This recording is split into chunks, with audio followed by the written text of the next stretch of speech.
Bonjour à tous, bienvenue sur LMC TV. Nous sommes très honorés de vous avoir parmi nous. Moi, c'est la sœur Bénite. Et aujourd'hui, nous allons partager avec ma sœur Clémence sur un sujet qui est la jeunesse face au monde actuel. Bonjour ma sœur, comment allez-vous? Bonjour maman Bénite, ça va bien par la grâce de Dieu, comment vous allez? Je me porte très bien.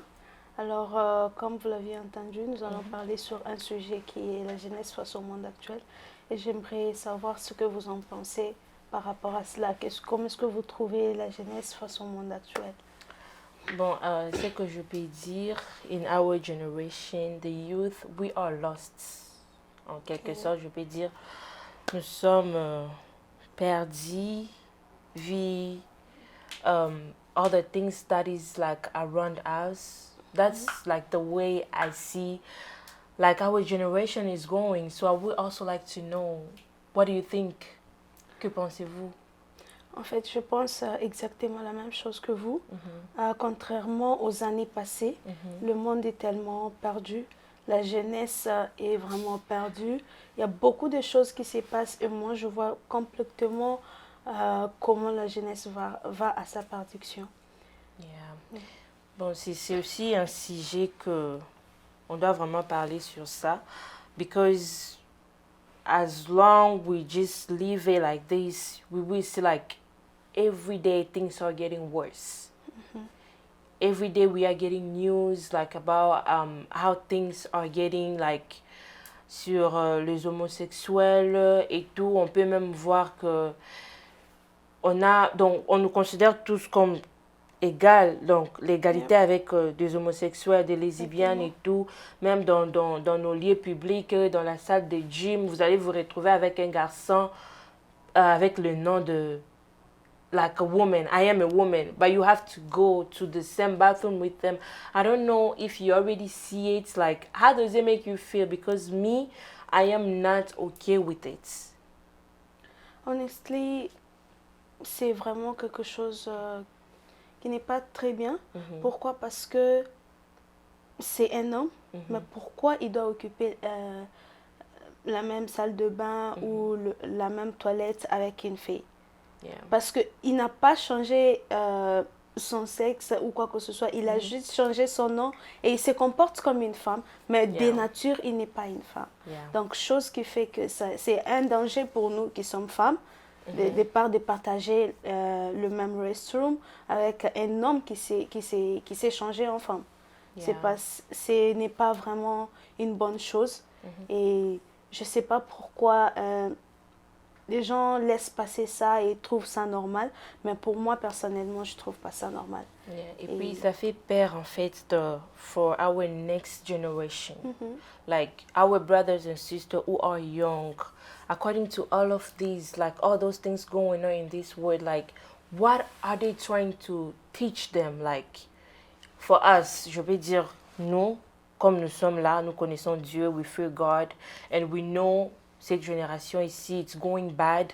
So, what is the things that we can do? Because I know we have to be the change of what we want to see in the next generation. So, what is like the thing that we should do so that way our next generation is going to be different? Donc, pour voir le changement d'abord de la nouvelle génération qui vient, nous devons nous-mêmes changer. Pourquoi? Parce qu'on ne peut pas s'attendre à voir un changement à la nouvelle génération sans pour autant changer nous-mêmes. Les autres vont copier, les enfants copient ce qu'ils voient. Donc quand ils te voient toi faire quelque chose, ils vont copier ce que toi tu fais. Mais si toi dès le départ tu agis déjà mal, tu fais certaines choses qui ne sont pas bonnes, ils vont aussi faire la même chose, voire même plus que ce que toi tu as fait. Mais ce que nous devons faire en tant que cette nouvelle génération, nous devons bien nous comporter. Il y a certaines personnes, je peux parler de l'habillement. Tu peux voir qu'il y a des gens qui exposent leur corps facilement, sans répit. Donc, ils se permettent de s'habiller n'importe comment et ils sortent. Certaines même s'appellent chrétiennes. Mais pour autant, ils sortent, ils partent même à l'église, ils font ce qu'ils veulent, ils disent que non, Dieu regarde que le cœur, Dieu ne regarde pas l'extérieur, il regarde l'intérieur. Alors que la Bible nous dit, donc on reconnaît l'arbre par son fruit. Si tu es mauvais à l'intérieur, tu ne seras pas bon à l'extérieur. Si tu es bon à l'extérieur, tu ne seras pas mauvais à l'extérieur.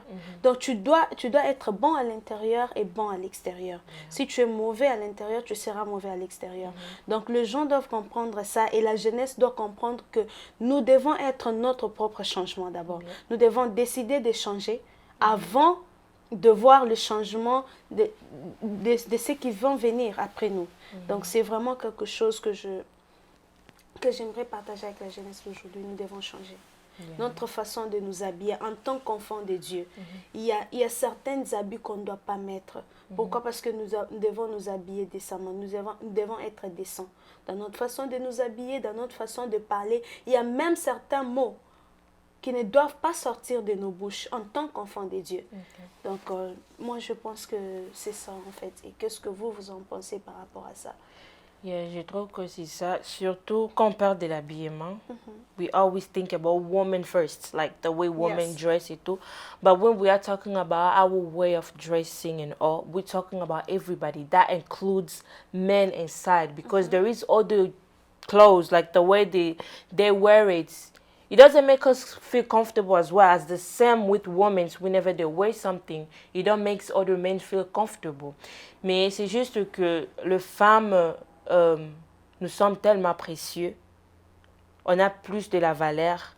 Mais il y a d'autres habits qui nous met pas dans notre peau, en fait. Like, you can call yourself a pastor, whoever you want to call yourself, but your way of dressing can also tell like who you really are. Parce que tu ne peux pas dire que tu es à la banane si tu portes l'habit des avocats.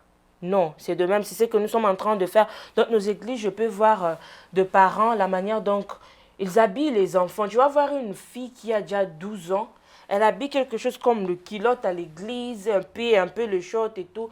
Like, for our parents, it's normal. And then later in the future, they will regret, like, why are you dressing like this et tout.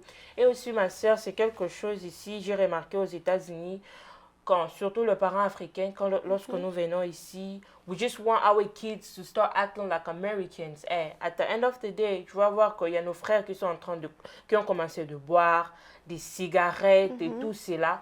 Maintenant, les parents, ça sera, papa dit que c'est ton enfant, maman dit que c'est à cause de toi et tout. C'est aussi quelque chose, en fait, qui dérange, en fait. J'ai vu ça beaucoup avec mes amis et tout. Même à l'école, il y a un ami qui me disait, si tu veux être mon ami, tu dois commencer à boire, tu dois commencer à prendre des cigarettes et tout. So, I don't know, like, what do you think? Quel genre conseil tu peux donner précisément aux parents pour nos frères et sœurs? Because right now, we are talking about, like, we are thinking about the next generation. Those people are going to come after us. Like you said, we have to make that difference. So, quel est the advice that you can give the parents or those who are willing to be parents one day? Exactement. Moi, je dirais, s'il faut que je donne un conseil aux parents, je leur dirais, premièrement, n'habillez pas, comme tu venais de le dire, pour aller à l'église, mais donc l'habillement doit être partout, que ce soit à l'église ou à la maison, voire même à l'école. L'enfant, tu dois bien l'habiller. Parce que si tu l'habilles bien partout où il ira, même si tu le laisses, lui-même, il va prendre sa direction. Même la Bible dit, un parent montre à ton enfant la voie qu'il doit suivre, pas avec le temps, il ne s'en détournera pas. Donc, c'est quelque chose qu'il faut vraiment apprendre aux parents. Et par rapport à ce que vous venez de dire et tout, moi, je pense vraiment que les parents doivent connaître premièrement, lorsque vous venez ici avec vos enfants, vous êtes, je sais pas, vous êtes africain, vous venez des différents pays et tout, mais vous restez africain. Donc, c'est votre culture. S'il faut tuer quelqu'un, enlève-lui sa culture. Tu le tues. Pourquoi? Parce que la culture, elle est tellement glorieuse, si je peux dire ça comme ça. Nous sommes des Bantous. Nous avons notre façon de nous comporter et notre façon de nous tenir. Chose qui... ce n'est pas pareil avec les Américains. Ils ont leur façon de se comporter et leur façon de se tenir. Alors, pourquoi vouloir changer la culture? J'ai remarqué cela et moi, ça me choque personnellement de voir que nous sommes africains, mais nous nous comportons comme des Américains et tout. Et ça n'a pas vraiment de sens. Et personnellement, nous, moi je suis congolaise et la plupart des Congolaises changent, ils prennent tout et n'importe quoi. Donc on n'a plus de culture en fait. Nous nous mélangeons et ça, donc nous sortons, nous n'avons plus cette originalité là. Donc nous n'avons plus cette originalité là et ce n'est pas bon en fait. Ce que moi je vais dire aux parents, gardons notre culture. Gardons notre culture. Il y a certaines choses de notre culture qui ne sont pas bonnes. Certes, oui, on peut améliorer certaines choses, mais nous devons garder notre culture. Nous devons garder nos valeurs, nous devons garder nos principes. Parce que ce sont des très bonnes valeurs que nous avons et c'est ce qui fait de nous Africains. Et quelque part, vous pouvez même vous rendre compte qu'il y a certains Blancs qui veulent être comme nous, parce qu'ils nous apprécient, notre façon d'être, notre façon de nous tenir, notre façon de nous comporter.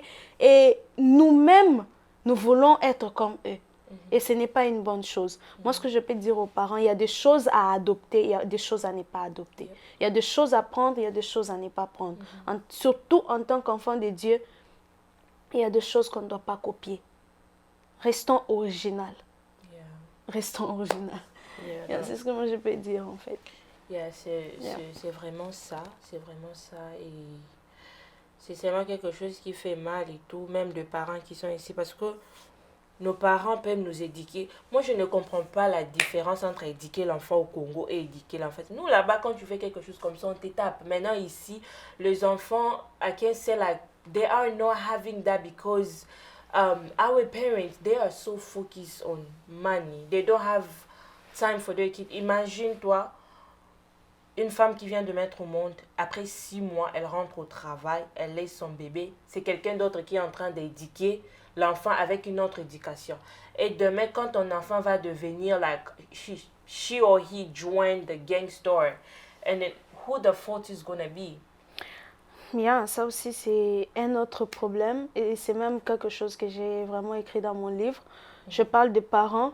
Je leur dis, je parle plus précisément, tous les deux parents, mais plus précisément à la mère. Parce que la mère a une grande responsabilité dans la vie de son enfant. Toi, une mère, tu as une très grande responsabilité. Tu dois connaître quelle est la mission de cet enfant dans le monde. Si Dieu t'a donné cet enfant, c'est qu'il a une mission sur cette terre. Et donc, according to that, you need to direct your child. Donc, à ça, en fait. Tu dois accompagner ton enfant dans sa mission. Tu l'aides à marcher dans le chemin, dans le chemin vers sa mission. Tu ne dois pas laisser l'enfant, tu dois l'accompagner. Donc toi, en tant que mère, tu as une très grande responsabilité. La Bible dit, n'épargne pas le fouet à ton enfant. Pourquoi? Parce que quand un enfant fait quelque chose de mal, en tant que parents, surtout nos mères, parce que c'est nous qui restons un peu plus longtemps avec nos enfants, tu dois éduquer ton enfant. Tu ne dois pas dire non, si je les frappe, si je les corrige ou si je les punis, il va appeler la police ou quoi. C'est ça même qui permet aux enfants de se comporter mal, de faire tout et n'importe quoi. Pourquoi? Parce que les parents ne vont rien faire. Les parents ne vont rien dire, la maman ne va rien faire, elle va juste se taire. Or que quand un enfant fait quelque chose et que tu lui dis, il n'écoute pas, punis l'enfant. Ce n'est pas que tu haïs l'enfant, mais tu le punis pour le recadrer. Tu le recadres en fait, pour qu'il ne répète pas la même chose. Et donc il y a toujours, il y a quelqu'un qui dit quelque chose, c'est ma mère qui dit, si tu ne fais pas pleurer ton enfant aujourd'hui, il te fera pleurer demain. Pourquoi? Parce que si tu n'éduques pas ton enfant aujourd'hui, demain tu vas regretter, tu vas pleurer. Parce que tu seras étonné de ce qu'il aura comme comportement demain. D'où l'éducation de base commence quand l'enfant est encore petit. Donc c'est vraiment ça, le message qu'on peut aussi passer à nos parents, et que to really have time with their kids, de vraiment prendre le temps. Ne vous focalisez pas seulement sur l'argent, ne vous focalisez pas seulement sur d'autres choses et tout. We need you. We need your presence in our life. It's really important. There is so many things that your kids are going through. You don't know. Our African parents, they only know how to tell when a woman is pregnant, when your child is pregnant, but they don't know when you are depressed, when you are stressed, when you need somebody to talk to. They don't know all of that. So ça vraiment, ça doit vraiment it have to go through our parents to know that we need them in our life. There is so many things that we need to talk to them. There is a lot of boys lying to us, so many things because we don't have time to talk to our parents. They know our parents are at work. They know so many things are happening. So we need them in our life. Like, we really need them. S'ils pouvaient au moins, tu vois, avoir cet équilibre-là, d'avoir le temps pour les enfants ainsi que le travail, donc ça sera vraiment une bonne chose en fait. J'aimerais aussi ajouter un autre truc, c'est que le parent, vous êtes tellement une bénédiction pour nous les enfants. Vous êtes tellement spécial pour nous, vous êtes tellement très important pour nous que nous avons besoin de vous dans nos vies. Donc, à chaque étape de notre vie, nous avons besoin de vous. Parce que nous reconnaissons que vous êtes une grande bénédiction. Nous reconnaissons que c'est une bonne éducation. Et cette qualité d'éducation qu'on a reçue nous accompagne partout. Aujourd'hui, nous ne sommes pas avec nos parents, nous sommes ici aux États-Unis. Mais we thank God for that. Because cette éducation-là nous accompagne partout où nous allons. Et nous voulons vraiment que le maman d'ici ou le parent d'ici comprennent ça, comprennent que leur implication dans la vie de leurs enfants est quelque chose de très, très capital. Et ce n'est pas quelque chose à ignorer. L'argent ne finira pas. Vous allez toujours chercher l'argent. Mais donc, l'enfant grandit. Et aujourd'hui ou demain, il sera plus avec vous. Là où il ira, un jour, il pourra vous faire insulter. C'est quelle éducation que tu as reçue? Mais s'il a reçu une bonne éducation, partout où il ira, il sera salué, il sera loué. Et votre éducation dans la vie de cet enfant sera louée. Pourquoi? Parce que quand on regarde votre enfant, on vous voit directement, vous les parents. On dit, waouh, votre papa a fait un bon travail, votre maman a fait un très bon travail. Et c'est quelque chose que les parents doivent comprendre. Je répète encore, nous avons tellement besoin de vous dans nos vies. Nous avons tellement besoin de vous, votre implication à chaque étape, à chaque niveau de notre vie, nous avons besoin de vous. Je sais que nous sommes arrivés presque à la fin, mais ce que je peux dire aussi, ça, ce n'est pas seulement nos parents, et aussi nos parents spirituels, nos pasteurs dans nos églises aussi. Exactement. On a aussi besoin d'eux aussi dans notre vie. Parce que si l'enfant rate l'éducation à la maison, ce n'est pas seulement à l'école, il peut les récupérer à l'église. Donc, nos pasteurs aussi doivent travailler sur ça. Parce que si nos pasteurs ne sont pas en mesure de nous parler certaines vérités, ou comment les sœurs portent à l'église, comment vous habiller, ou les enfants, si les pasteurs ne sont pas en mesure de nous parler de ça, les choses vont seulement être pires du jour au jour. Donc, we also need them in our life, you know? C'est comme la Bible dit. Donc, un pasteur, il a le droit de... Il est un berger. Il est un berger, donc il accompagne ses brebis. Donc, il doit s'assurer que non, cette brebis n'était pas là. Cette brebis, il y a telle chose, elle a un peu maigri, donc elle doit prendre ça comme médicament. Je vois que non, il se comporte mal, je dois les recadrer. C'est ça même le rôle d'un berger. Donc, nous avons besoin de vous en tant que pasteur, en tant que berger dans nos vies, exactement, pour nous dire que non, là, non, ma fille, là, tu as gâché. Tu dois rentrer dans le droit chemin. Cette tenue ici ne te va pas. Parce que tu y es un père. Tu t'appelles père spirituel. Ça veut dire automatiquement tu es un parent. Parce que quand on t'appelle père, ça veut dire tu es un parent. Donc, tu as le droit sur cet enfant-là. Parce que tu ne veux pas t'appeler père si tu n'as pas de droit sur cet enfant. Donc, sûrement, tu as le droit sur cet enfant. Donc, c'est très important pour vous de nous dire, non, cette tenue ici ne te va pas ou elle n'est pas conforme à la parole de Dieu. Tu dois porter une bonne tenue. Tu dois bien t'habiller. Tu ne dois pas faire ça, tu dois faire ceci, tu dois être à l'air à l'église, tu dois faire... Bien que parfois, vous pouvez vous dire, non, je lui dirai pas parce que si je lui dis, elle va s'énerver. Mais ça n'a pas de sens parce qu'un enfant doit obéir à son père. Ça peut arriver que non, parfois, les enfants sont un peu têtus, mais c'est ton devoir en tant que parent d'insister. La Bible dit, insiste, censure, autant convenable ou non, parle. Mais si vous ne parlez pas, si vous vous dites, non, je vais lui parler seulement au temps convenable, et le temps qui n'est pas convenable, si tu lui laisses qu'il se perd, Dieu te redemandera ça. Dieu va te demander de rendre de compte par rapport à son âme. Parce que c'est toi qui conduis cette brebis-là. Donc, tu dois t'assurer de protéger la brebis, tu dois t'assurer de veiller sur la brebis pour qu'elle ne s'égare pas, pour qu'elle ne se perde pas. En tout cas, c'est aussi quelque chose de très important. Pasteur, homme de Dieu, daddy, comme on vous appelle, nous avons besoin de vous dans nos vies. Yeah. And we really need them in our lives.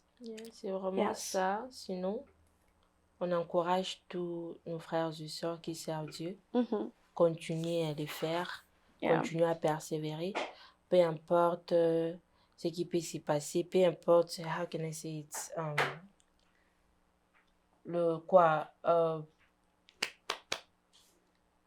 You know, like the pressure. Peu importe la pression de la vie et tout. N'abandonnez pas, ne laissez pas, continuer, nous vous encourageons. Sinon, Maman Bénite, je vous remets la parole. Moi, j'encourage tout le monde, surtout aux enfants, soyez obéissants à nos parents, parce que nos parents sont les dieux sur cette terre. Nous avons besoin d'eux dans nos vies. Et aussi, parents, nous vous encourageons aussi à vous impliquer dans la vie de vos enfants, car c'est vraiment très important, père spirituel. Et aussi, nous vous encourageons à vous impliquer dans nos vies car nous avons besoin de vous. Et pour le reste, nous vous disons merci beaucoup et à très bientôt pour plusieurs vidéos. N'oubliez pas de vous abonner massivement, mais aussi de cliquer sur la cloche de notification pour ne pas rater nos prochaines émissions. Que Dieu vous bénisse, nous vous aimons beaucoup. Amen. Bye. Que Dieu vous bénisse.